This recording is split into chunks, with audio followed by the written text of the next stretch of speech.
Since I started this YouTube channel, I've been very fortunate in making some really great friends and having some literally bucket list experiences.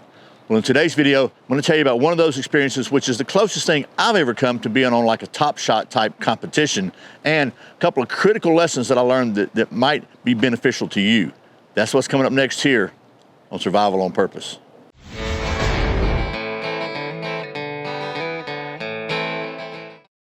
Welcome back to Survival on Purpose. My name's Brian. Thanks for joining me. And let me just start with saying this is probably the 50th time I've tried to make this video, and I've stumbled and rambled and sounded like Joe Biden, so I finally printed out some notes. I will be referring to them. Please forgive me, but I think you'll be glad I am. Today's video is sponsored by Hog Holsters. Hog Holsters are made in the USA in Arizona, and they are without a doubt the most comfortable concealable holster I've ever tested. You can save 10% on your order at Hog Holsters by using the coupon code Survival on Purpose, all one word. That's hogholsters.com. Thanks to Hog Holsters for sponsoring today's video. Anyway, I was digging through my hard drive looking for a video the other night, and I ran across some footage from when I was at Gunsite in May of 2022, specifically footage of the end of the week shoot-off competition that anybody in the class that wanted to could be part of, and so I took part in it. If you're not familiar with Gunsite, by the way, Gunsite Academy in Paulden, Arizona is, I think, the oldest civilian firearms training place in the world. Certainly, it's a very famous place, and it's something that was on my bucket list since I was a teenager to go to. So I was really fortunate to get to go there. Thanks to my friend John Abbott for introducing me to those guys. I'd been to several classes at Tactical Response before that. Got to meet James Yeager, became friends with him. He took me to Thunder Ranch with him, got to go there. I mean, went to some classes with John Lovell and other people. So this wasn't my first training class. I wasn't sure what to expect, but I wasn't totally new to this, right? But it was the first time I had done several other things, like the first time that I had any live fire shoot house or outdoor simulation training. First time I'd ever had any targets that flipped over and flipped back, and you had time, you had a certain amount of time to shoot them in. First time I'd ever done any one-on-one competition, and first time that I actually had a class where I was graded and had a score at the end of the class. And there's 4 levels that you can get graded on. The first one's course completion, which means you got through the course. You probably need a little more work, basically. Next one is marksman, which is the minimum for progressing onward to other courses. And then there's marksman 1, which says, and I'll quote, "Your demonstrated knowledge of the material and performance of the square range and in the simulators is outstanding. You've absorbed and applied all the new information at a very high skill level." And then there's expert, or what they call the E-ticket, which is like, you're the bomb, man. You're better. I was talking to my friend James Yeager about this and asked him kind of what to expect. He said, you'll do fine. He said, just make us look good.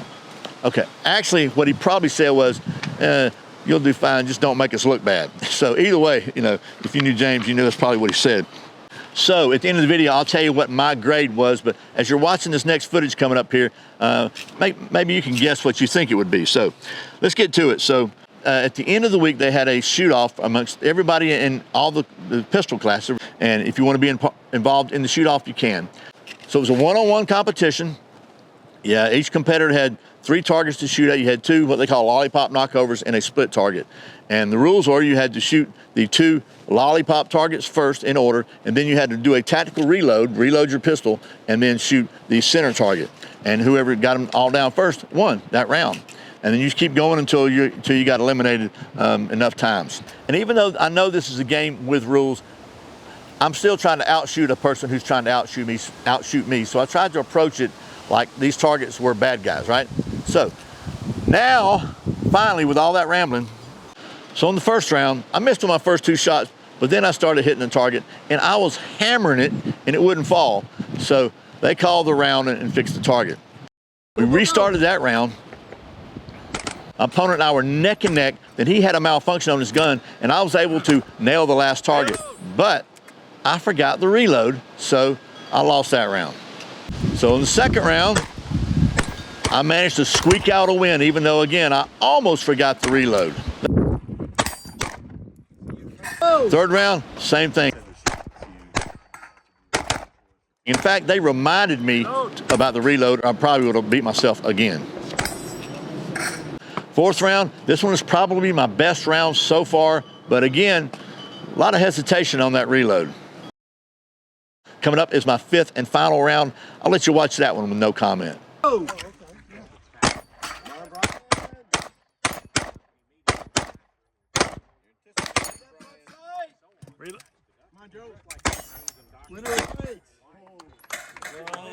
As you can see, we were neck and neck, and then I got smoked on the reload. I'm standing there, you know, like a statue. So again, that reload, that tactical reload just got me every single time.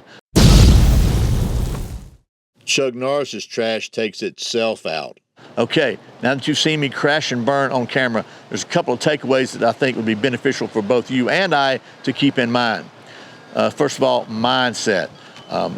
No matter how good you press that trigger, no matter how great your aim is, if your brain gets in the way, it'll screw you up.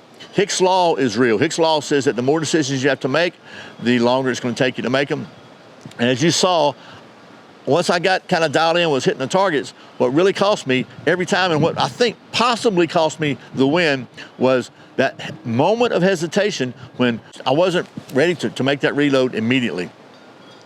And part of that, I got to be, now to be fair to myself, because I didn't have to make a reload. The gun was not empty. So in a real fight, I wouldn't have tried to reload when I'm standing there and people shooting at me, right? I'd been moving, looking for cover and other things, but this was a game and it had rules and I wasn't following the rules. But it is an illustration of how not having things clear in your mind up front can cause you to possibly lose a gunfight. And this was not a gunfight, it was a shoot off, but if it was a shootout, that would not have been a good thing to happen. The second thing that takeaway that I learned is that accuracy trumps speed, and this is not something new. I think that Wyatt Earp said it's not the first shot that counts, it's the first hit. Basically, one slightly slower hit is better than 3 blindingly fast misses. So those are 2 valuable lessons that I gained from this experience, and I thought it might be beneficial to you if I share them with you. Finally, I said I would tell you what my final grade in the class was, and after watching these videos, you may have assumed that I completely flunked out, but actually I made Marksman 1, which is 1 level below expert, so I was reasonably happy with myself about that. I don't think I let myself or anybody down. I learned a lot that week. It was a great class. I really enjoyed it. If you get the opportunity to go to Gunsite, I highly, highly recommend it. It's a great, great week of training, a great bunch of guys, and it's just also a whole lot of fun. So I hope this video has been a little bit of fun and maybe even somewhat educational and informative, and I really appreciate you watching Survival on Purpose. Remember, survival's not an accident. So be prepared. I'll see you next time.